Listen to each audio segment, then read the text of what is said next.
Hello everyone, Shinto Bean here, taking a first look at Age of Sigmar Realms of Ruin, a newly announced real-time strategy game set in the Age of Sigmar universe, revealed at the Warhammer Skulls event in this year, 2023. Now, hints of this game were first heard a couple years back, actually, when Frontier acquired the rights to use Age of Sigmar and create an RTS game, but the details were kept tightly under wraps and we didn't really hear anything at all until now. But now they're finally able to spill the beans on what this game looks like. So here we have a cinematic trailer which features the Stormcast Eternals against the Cruel Boys. These are two of the 4 factions that will be available to play as when the game is released. It's unsurprising that they chose these 2 factions, both of which are unique to Age of Sigmar and did not exist in Warhammer Fantasy. I'm not the biggest fan of Stormcast myself, they're basically just fantasy space marines. But pretty much every Age of Sigmar game adaptation has featured them, and Games Workshop has given them the largest model range by far in Age of Sigmar. The Cruel Boys, on the other hand, are a sneaky sub-faction of orcs that hail from the swamps, bringing venom-encrusted weapons and dirty tricks. And the 2 unrevealed factions will probably be from the other 2 grand alliances of Death and Chaos. If we navigate to Steam, we have a new page up for the game, which has some details. So just reading through about this game, experience the mortal realms brought to life in Warhammer Age of Sigmar Realms of Ruin, a real-time strategy game set in the Games Workshop's expansive fantasy universe. Become a warlord and lead 4 unique factions to conquer the wild and savage realm of Gur in intense and tactical battles. So only 4 factions is a bit disappointing considering there are 24 factions in the Age of Sigmar, but there's definitely a lot of room for expansion, and I'm hoping that the game is successful enough that they do have a chance to add more factions in the future.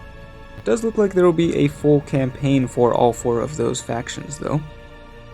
Experience the rich lore of Age of Sigmar brought to life by world-class animation and state-of-the-art graphical fidelity. Built in close collaboration with Games Workshop, every unit is precisely modeled after their tabletop counterpart, allowing you to experience an authentic and dramatic vision of the Age of Sigmar universe. Age of Sigmar definitely has a lot of really beautiful models, so I'm hoping they include as many as possible so that there's plenty of variety within each faction. Forge your armies. Engage in a diverse range of mission types and modes and rally an army of units inspired by Age of Sigmar war scrolls, each with their own tactical strengths and weaknesses. Recruit from a legion of unit types from fast-moving flyers to lumbering monsters, mystical wizards, and powerful heroes. So yeah, that sounds promising. Heroes are a very important part of Age of Sigmar, so hopefully we'll be seeing some iconic heroes with powerful abilities. Of course, one of the issues with RTS games is they tend to have a pretty steep learning curve, so it's difficult for players new to the genre to get into the game, but hopefully this one will be able to strike the right balance so that beginners and veterans alike can enjoy the game. Dynamic real-time battles. Secure strategically located arcane conduits in an ever-evolving battlefield to obtain resources, bolster defenses, rally new forces, and seize victory. The tides of war ebb and flow with no battle ever being the same. Upgrade and specialize your forces with dynamic in-battle tech trees to counter your opponent's forces or to strike with the upper hand. So we get a few hints about what the gameplay is going to be like. In real-time strategy games, resource management is central to the game, so here it sounds like you'll be fighting over key areas of the map which will generate you resources. From what I've heard, there's actually no base building in this game. I personally enjoy the base building aspect of RTS games, but this one maybe will be a little bit more like Dawn of War 2, and they'll be more focused on using your forces to control those key areas of the map, as well as upgrading your forces to try to counter what the enemy has on the field. And fight for online supremacy. So yeah, there will be a multiplayer online ranked mode by the looks of it. I'm just hoping they learn from the mistakes of Dawn of War 3 and don't go down that path, which, that game had a lot of potential, but it really flopped because in trying to modernize the game, they added things that didn't really belong in an RTS while also taking things out that made the original game so good. We don't have much footage of gameplay itself. We've got some concept art here, and we'll take a look at a few screenshots as well. It does look like you'll be summoning units in groups, except for siege engines, monsters, and heroes and whatnot.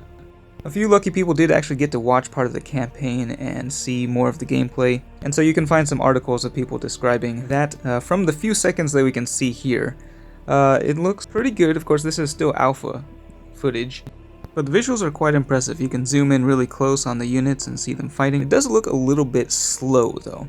I think I read that a game will last like typically about 30 minutes, which is quite long. in StarCraft, a whole lot can happen in 30 minutes. So yeah, pacing of the game is pretty important. So I'd like to know how long it takes for the battle to really get going. Here you can see some of the upgrades available, as well as the resources in the top, the number of units on the field, and we got a mini-map in the bottom right corner. The UI does look fairly minimalistic compared to a lot of other RTS games, for better or for worse. We'll just have to wait and see. And we got a few other screenshots which look like in-game footage. It looks like you can zoom in quite a bit, and there's a huge amount of detail on the models, so they've done a really great job of bringing these guys to life. And there is definitely a lot more detail than I would have expected from a real-time strategy game. One thing I want to know is if physics will play a role in this game, because one of the things I really liked about the Battle for Middle-earth is how you have big monsters like trolls or like cavalry that when they're charging, they will knock back smaller infantry units and send them flying across the screen. You don't really see that in most RTS games, but it adds a layer of realism that is really fun to watch. Another thing to note, this game is being made for consoles as well, and apparently they're using a system that makes it easier to control units. And hopefully that doesn't detract from the PC version of the game. But we'll be getting more details about the game in June, where they will reveal the other two factions and we can see some actual gameplay. So I'm looking forward to hearing more. And if you're a fan of Age of Sigmar or real-time strategy games, let me know what you'd like to see in this game. But keep an eye out for future content. That's it for this one. Thanks for watching, and I will see you next time.